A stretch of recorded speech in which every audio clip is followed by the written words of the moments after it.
Hello friends, welcome to my channel সুপ্রকি বাণী। এখন আমি একটা শর্ট ফিল্মের রিভিউ করব। বেশ অনেক মাস পরে আমি একটা শর্ট ফিল্ম নিয়ে তোমার সাথে কথা বলবো, বিকজ এই কাজটা প্রচণ্ডভাবে আমাকে ভাবুক মনে করিয়েছে। তো কাজটির নাম হলো উঠি তাহলে, যেটা একদিন আগে বেরিয়ে গেছে ধ্রুবক প্রোডাকশনসের অফিসিয়াল ইউটিউব চ্যানেলে। তো এই শর্ট ফিল্মটা স্ক্রিন প্লে এবং ডিরেকশন দিয়েছে সৌম্য মৈত্র। এখানে কাস্টিংয়ে আছে দেবাশিস রায়, দেবাঞ্জন চ্যাটার্জি, দ্যোতিমা রয়। এবং এই শর্ট ফিল্মটার গল্পটা হচ্ছে based on the poem written by Nirendranath Chakraborty, নাম হলো অমলকান্তি। তো এই কবিতা পাঠটাও কিন্তু এই শর্ট ফিল্মের মধ্যে রাখা হয়েছে, যেটা অর্পণ ঘোষাল করেছে। তো কেমন লাগলো এই কাজটাই সব কিছু নিয়ে তোমার সাথে কথা বলবো। So why are we waiting for, let's start with the video. Short ফিল্মটার ডিউরেশন হচ্ছে 10 মিনিটের কাছাকাছি।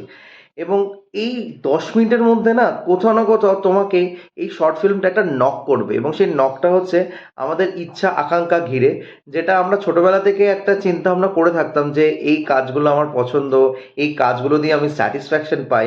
বাট আলটিমেটলি ভবিষ্যতে বা বড় হয়ে গিয়ে আমরা বুঝতে পারি যে যেই কাজগুলো ভালো লাগার বা যেই কাজগুলো দ্বারা আমরা নিজেদেরকে এনরিচ করি, সেটা কিন্তু অনেক সময় আমাদের ফাইন্যান্সিয়ালি কোনোভাবে সাপোর্ট করে না। বিকজ আমাদের সোকল সোসাইটি বা আমরা যেখানে বাস করি, সেখানে একটা বেঞ্চমার্ক হয়ে গেছে যে কিছু কিছু কাজ দ্বারাই একটা মানুষ বা একটা পার্সনকে আমরা আইডেন্টিফাই করতে পারি।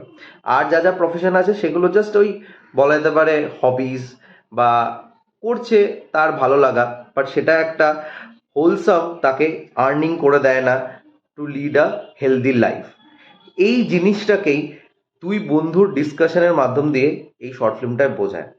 এবং এই ডিসকাশনটা যখন হয় না, তোমরা নিজেরা কোথাও না কোথাও ফিল করবে যে এরকম টাইপের ইনস্ট্যান্সেস বা এরকম টাইপের চিন্তাধারা হয়তো তোমরা একবার না একবার ক্রস করেছো, বা তোমরা হয়তো এটাকে নিয়ে ভেবেছো। তো ওই থটটাই এই কাজটাকে একটু স্পেশাল করে তোলে।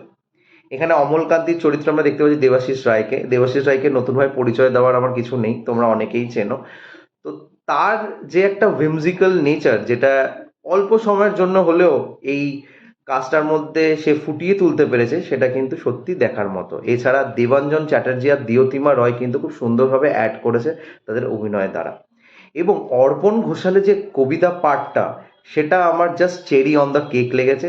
মানে ফিল্মটা শেষ হওয়ার পরে যখন তার কবিতা পাঠটা আমাদেরকে বলা হয়, জাস্ট বুকটা জুড়িয়ে যায়, এবং সেটা দিয়ে অনেক কথা যেন বলে দেয়। আমি পার্সোনালি কিন্তু এই কবিতাটা পড়িনি, আর এই কবিতাটা আমি এই কাজটা দ্বারাই জানতে পারলাম, এবং আমি চেষ্টা করব কবিতাটা পড়ার।